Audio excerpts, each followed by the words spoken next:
Hey guys, welcome back to the channel. तो भाइयों, एक और नई रात, एक और नई बात, और इसी के साथ शुरू करेंगे हम आज का व्लॉग।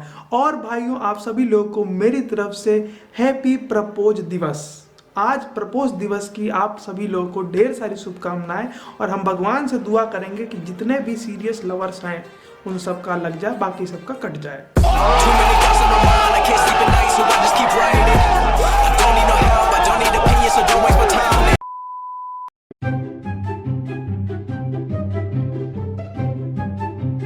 तो भाइयों, आज के दिन क्या होता है ये जानने से पहले हम लोग ये जान लेते हैं कि प्रपोज डे क्या भला है। ये वो सस्ता नशा है जो हर लड़का अपने जीवन काल में एक ना एक बार तो जरूर करता है। बात तो सही है। दरअसल इसमें एक लड़का होता है यानी निब्बा, और एक लड़की होती है यानी निब्बी। ये लड़का इस निब्बी को जाके प्रपोज करता है। ये मानता है कि ये निब्बी हाँ कर देगी, और ये निब्बी ना कर देती है, क्योंकि अगर वो हाँ कर दे तो इस दुनिया संसार में कोई भी लड़का सिंगल नहीं रहेगा। और आप तो जानते ही हैं कि सिंगलों की तादाद कपल्ड लोगों से बहुत ज़्यादा है कि नहीं? साला ये दुख का खत्म नहीं होता बे। और एक ये जनरल स्टेटमेंट है कि लड़के लड़कियों को प्रपोज करते हैं। कुछ एक्सेप्शंस भी होते हैं जहां पे कन्याएं वर को यानी निब्बी निब्बे को प्रपोज कर रही होती है, और कुछ निब्बा लोग ऐसे होते हैं जिनको इतना एटीट्यूड होता है कि वो उन्हें ना कर देते हैं। और लड़कियां ये सोचती हैं कि ये कौन है जिसने पू को मुड़ के नहीं देखा। लड़कियों से मुझे कोई शिकवा नहीं है, लेकिन लड़कों से मुझे बहुत ज़्यादा गिला है।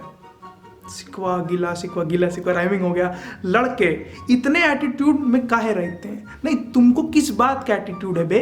नहीं, हमको एक बात बताओ, आधे से ज़्यादा जनता 95% जनता सिंगल है, और तुमको कोई कन्या आके लिटरली ये कह रही है कि आई लव यू टू। पूछ तो रही नहीं है, बता रही है।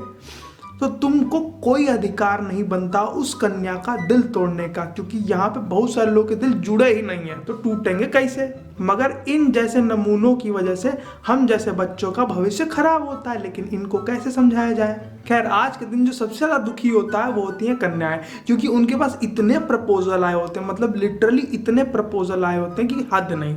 अब मैं ऐसा क्यों कह रहा हूँ कि जब मैं क्लास में था तो एक लड़की के ऊपर 10 लड़के ट्राई कर रहे थे, क्योंकि रेशियो ही 1:10 का था। क्या करें, इंजीनियरिंग में लड़कियां ही नहीं आती हैं।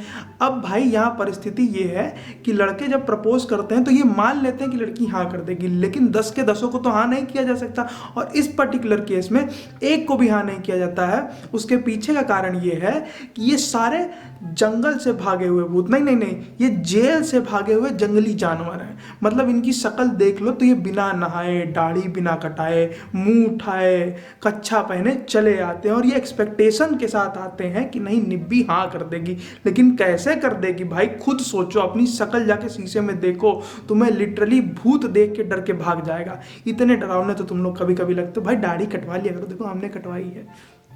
मतलब हम बेसिकली ये बता रहे थे कि हमने दाढ़ी कटवा ली है और हम भी सिंगल हैं।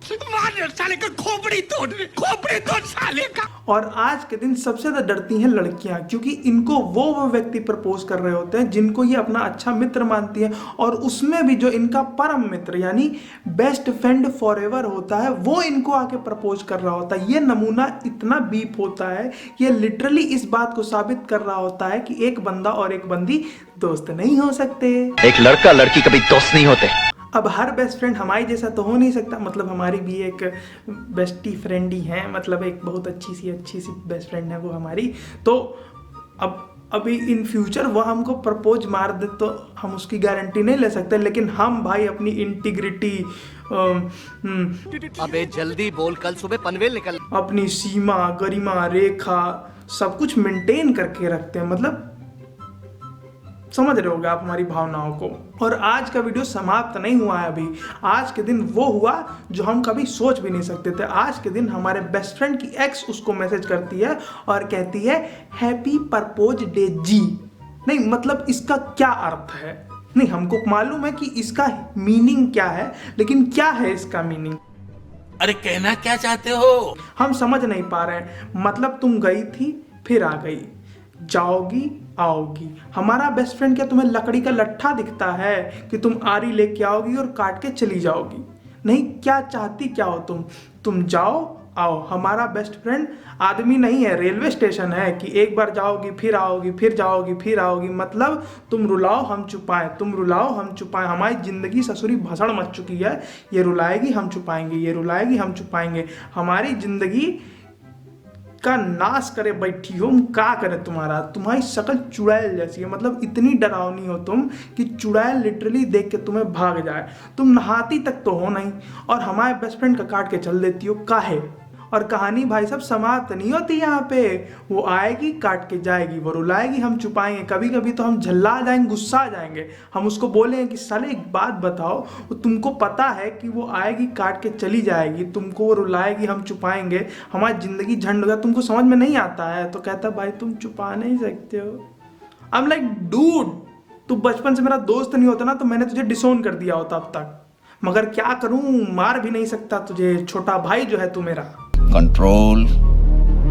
तो भाइयों आज के सत्संग में हम बस यहीं तक रखेंगे हिसाब किताब, और मैं उम्मीद करता हूं कि आज के सत्संग को सुनने के बाद आपको कुछ तो समझ में आया ही होगा।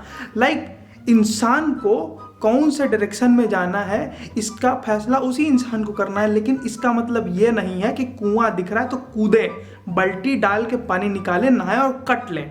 समझ रहे हैं आप हमारी बात को। रास्ते में गड्ढा है तो उसमें से कूद के नहीं जाना है, साइड से खसक के निकल सकते हैं। जरूरी नहीं है कि उसमें कूदे, एक्सपीरियंस ले और निकले। और ये लड़कियों के लिए भी है, पढ़ाई लिखाई करें, आइए वैये बने और देश को संभालें। इट्स नॉट लाइक कि लड़के काटते हैं या लड़कियां काटती हैं, ऐसा कुछ नहीं होता है। यहाँ लड़के भी काटेंगे, लड़कियां भी काटेंगी। और स्कूल और ये कॉलेज, स्कूल तो तुम माइनस में समझ लो, कॉलेज में भी 1% रिलेशनशिप ही चलता है। ये ऑक्सफोर्ड यूनिवर्सिटी की रिसर्च है। कुछ भी तो पढ़ाई लिखाई करें। लड़कियों को हम कहते हैं कि भैया अपने आप को आप लोग स्टेबल बनाएं, अर्निंग में आए, हमारे देश की ग्रोथ करवाएं। और ये बात समझ जाएं कि पहले तो 90% लोग सीरियस नहीं होते हैं, और जो 10% लोग सीरियस होते हैं उनमें से केवल 1% जनता का चलता है हिसाब किताब, बाकी सबका कटता है हिसाब किताब। कटता है से मेरा मतलब है किसी की परिस्थितियां बीच में आ जाती हैं, किसी की फाइनेंशियल सिचुएशन ऐसी हो जाती है, किसी का कुछ हो जाता है, किसी का लॉन्ग डिस्टेंस रिलेशनशिप हो जाता है, किसी का फलाना हो जाता है, किसी का ढिमकाना हो जाता है। तो ये बात मान लो कि फाइनेंशियल स्टेबिलिटी ला लो। समझ ले हो कि नहीं समझ ले हो। मेरे बाबू की शादी में जुलूल आना बोलना पड़ जाएगा, हम बता रहे हैं।